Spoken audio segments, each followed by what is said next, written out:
24/7.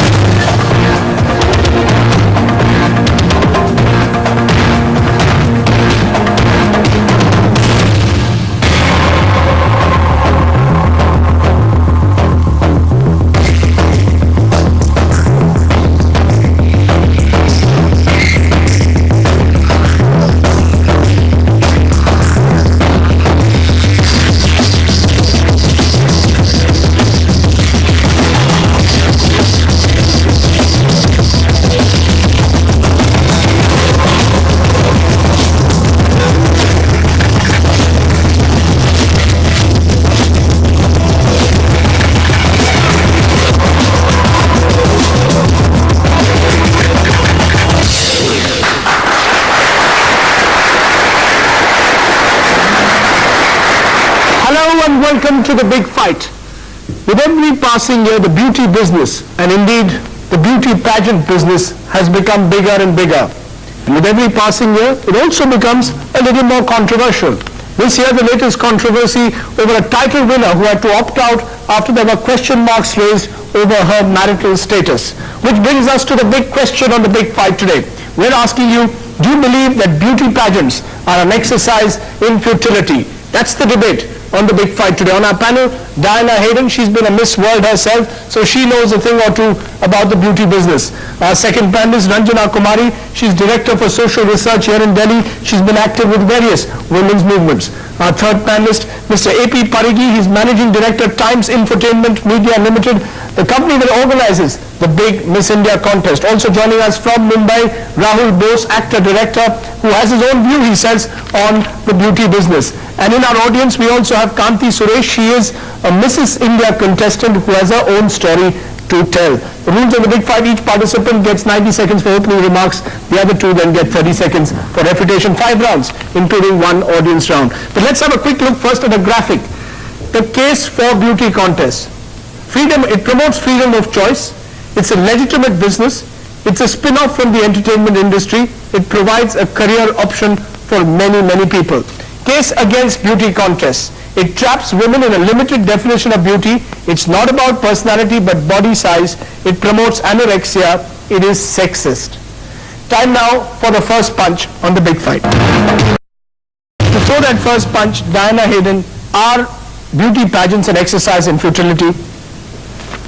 I would ask, are we posing that question because we haven't won an international title recently for the last couple of years? While we were winning, it was great. It's more attention brought to India and to, to the beauty that we have in our country. It's like saying if India doesn't do well in cricket, do we, move on and pick up another sport that becomes our passion? No. And if you don't like beauty pageants, don't enter them. They're beauty pageants and they're beauty pageants. The ones that I'm talking about are the legit pageants that are officially very well organized and you're not treated like a piece of meat. I came from earning a salary of 400 rupees to winning a prize money of $100,000 US. Am I complaining? No. Ranjana Kumari, she likes the attention. Diana Hayden says, what's wrong with it? It's a legitimate way of upward mobility in a sense. Most certainly, as long as it is not used for commercial promotional gimmick. It is not used to create an artificial criteria for beauty. As long as it is not giving the rest of the country, rest of the girls in the country, some kind of a complex where they will start suffering from anorexia, and also the marriage market starts making different kinds of demands from the girls. As long as this whole idea was started in 1921 in US, where the girls were brought to really keep the tourists at the Atlantic City Beach Resort in 1921, and even in US now it's becoming. You believe it's a big market? Is it a meat market? It is a meat market, certainly. It is an enormous market. Is that how it seems? You see, there are pageants and there are pageants, and I cannot go talking about all pageants in a whole, but I can talk about the ones that I've been involved in, and it's excellent. You're completely respected. You do not wear what you don't wish to wear. You just say, I don't want to wear this. I've done that at fashion shows. It's your choice. Well, it's not just that what you want to wear, it's just the way they measure your body, the way they display your body, the way they are trying to, it's violating the dignity of human body, which is measured by inches, which is, I do not know how many girls can you say are 5 feet 9 inches tall in this country. I do not know how many girls have 22 size. You know the body. Holding that against Diana Hayden, that she's 5 feet 9. Not at all. No, not at all. I'm saying that normal healthy body mass should be 20. And how much do you all have? I mean, 19, 18. You become anorexic. Girls are not able to, meet the normal healthy standards of life when you create these artificial jackets of beauty where you fit into that framework. But it is a choice of profession. If you don't want to join the beauty industry, become a computer engineer. It's very respected. Become a pilot. Become something else. Well, but there is Bottom line, Diana Hayden, let's settle this one argument right at the start. It's not about personality, it's about body type. Do you accept that? No, I don't. You don't accept that right at the start? No, I don't. It's not. I would second her. Could I say, I think what is going unnoticed at the beginning of this debate, Rajdeep, is why and how are beauty pageants held? Why are beauty pageants held? Our point of view, this is the 40th year of the Miss India, Femina Miss India that we are holding. It's evolved over 40 years. It's not something that happened yesterday. And I feel that the fundamentals that we need to place before the house, before we get into a big fight is, my view is that beauty pageants, on the contrary, are very empowering, and we should encourage legitimate access to women to such windows of empowerment. I believe that beauty pageants is one platform of empowerment. And then let me finish. And these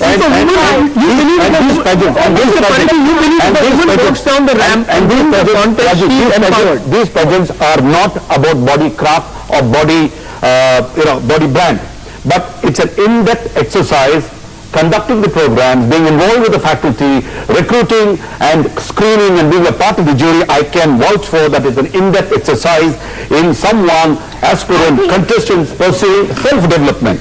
Tell me one thing, if it is not about body, then why it is that in international context till date there is nobody from Uganda, Ethiopia, from the girls who have flat nose, big lips, they don't qualify. The girls who are from tribal area of India, the girls who are from they don't qualify. If it's not about the body measure, what it is. Nigeria one. Yes. She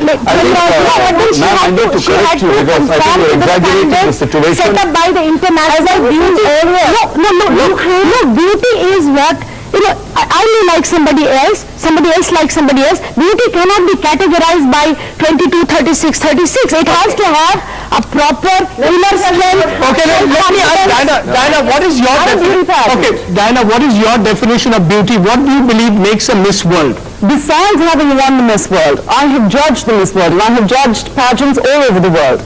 And I'll tell you what the criteria is. It is not necessarily only, yes, I'm not saying it's not body and looks, because this is a beauty pageant. Let's not forget that. But we're looking for personality and looks.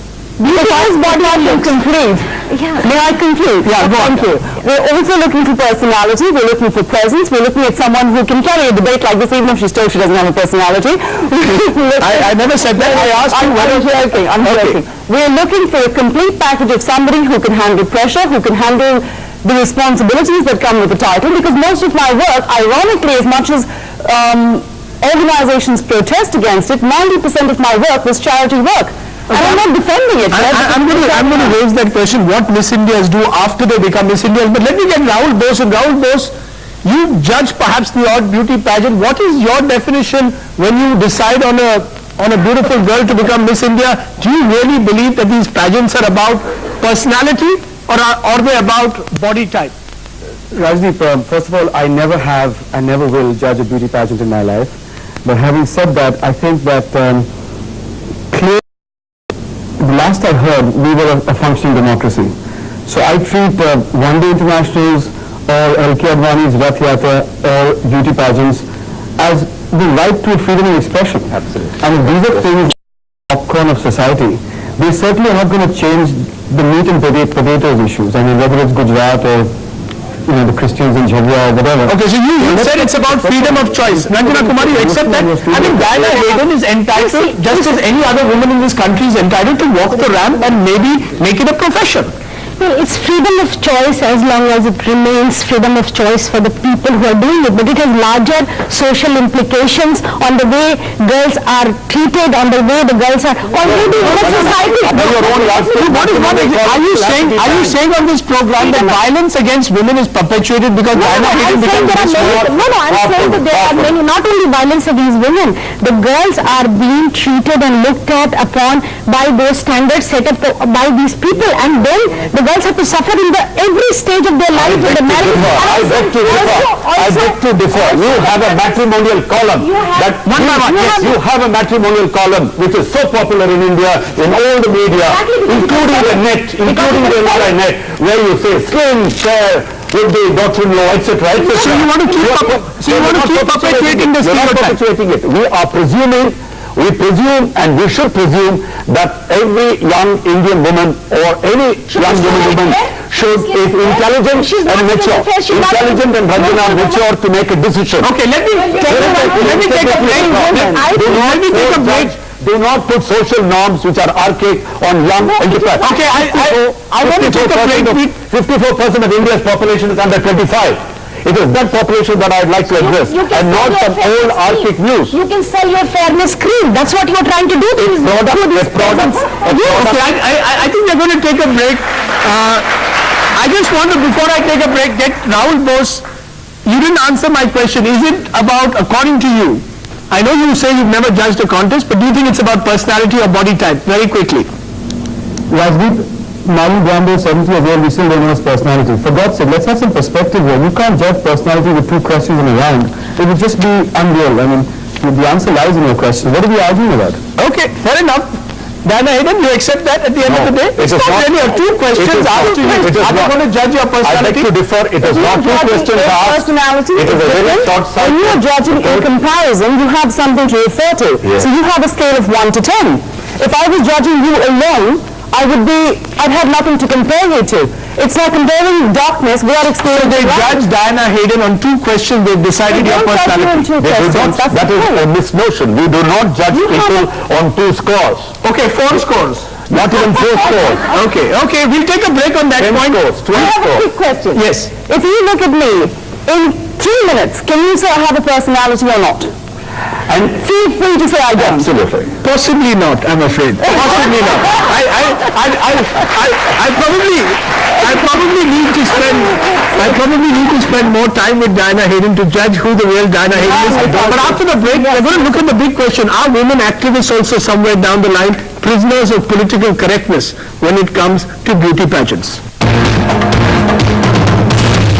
Welcome back. In this week of another Miss India contest, we're asking the big question, are beauty pageants now an exercise in futility? Diana Hayden, former Miss World, Ranjana Kumari, social activist, Mr. A.P. Parigi of Times Infotainment, the company that organizes Miss India contest, and Rahul Bose, actor, director, man of many parts.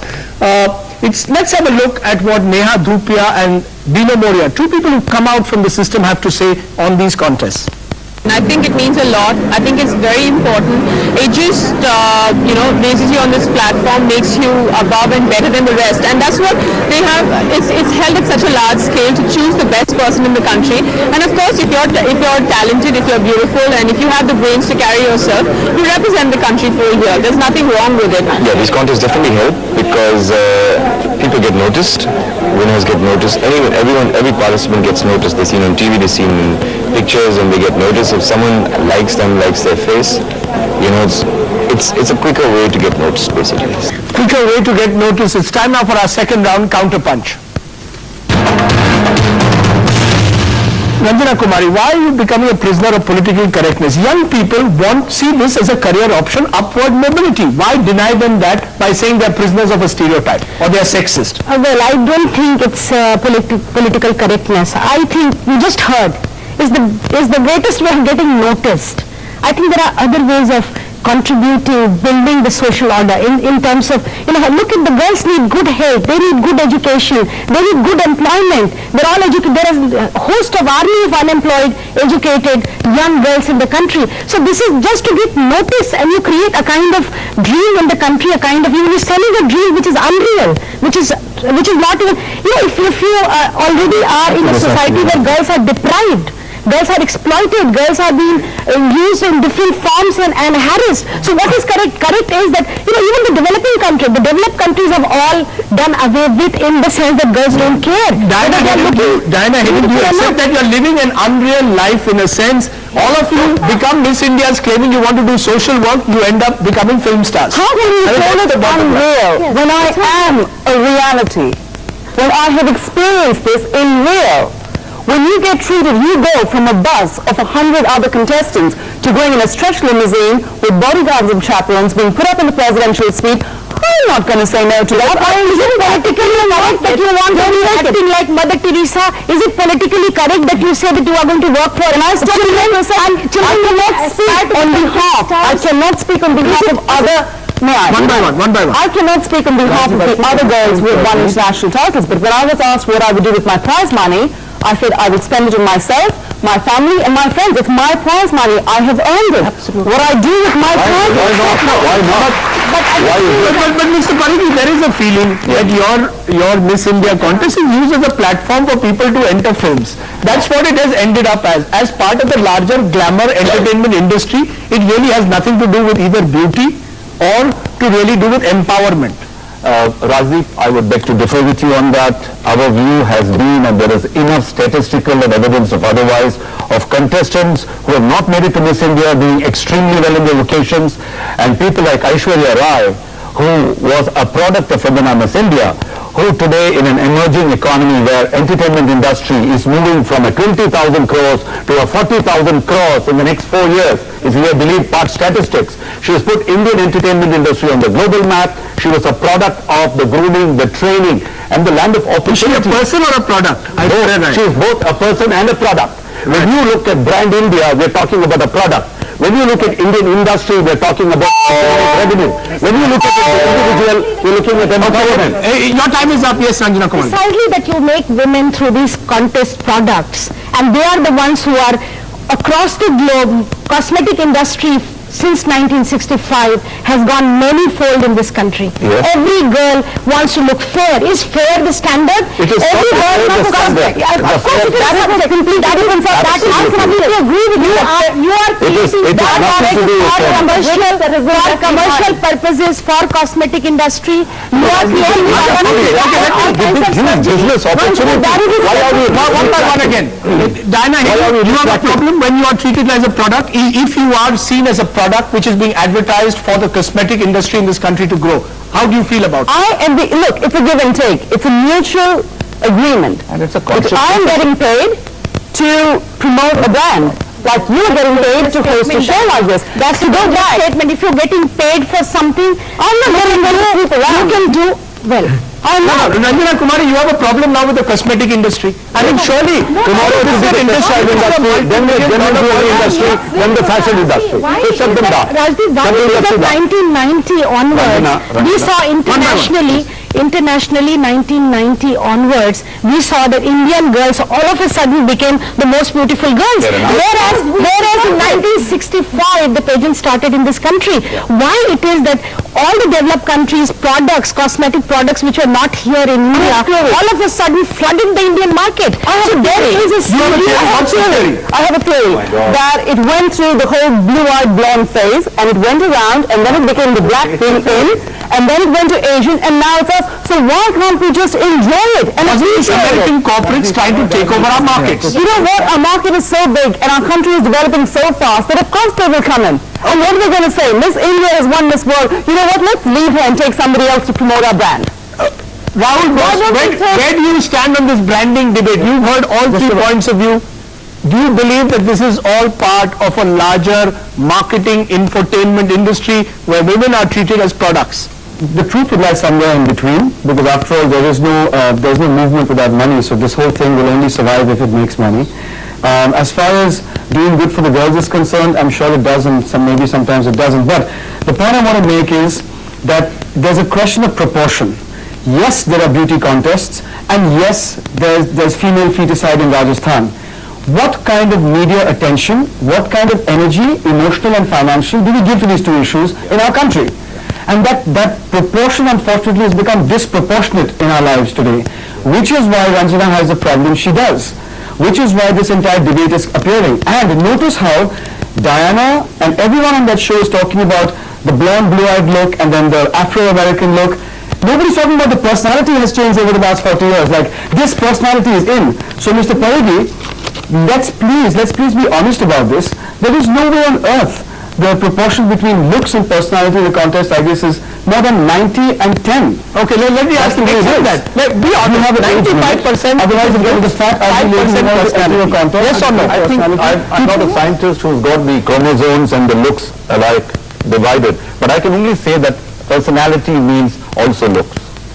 Now we'll take a break on that point. I think Rahul Bose has raised an important point about the disproportionate influence that such contests are having. Is this a classic example of page 3 having come on page 1? After the break, we'll get the Times perspective.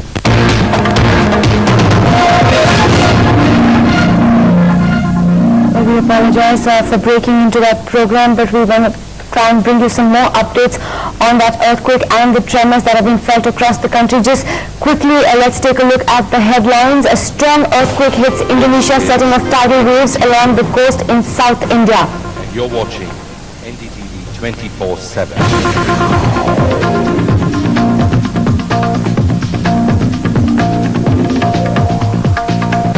At least 18 are reported dead in Andhra Pradesh, over 100 missing. The Navy is put on alert.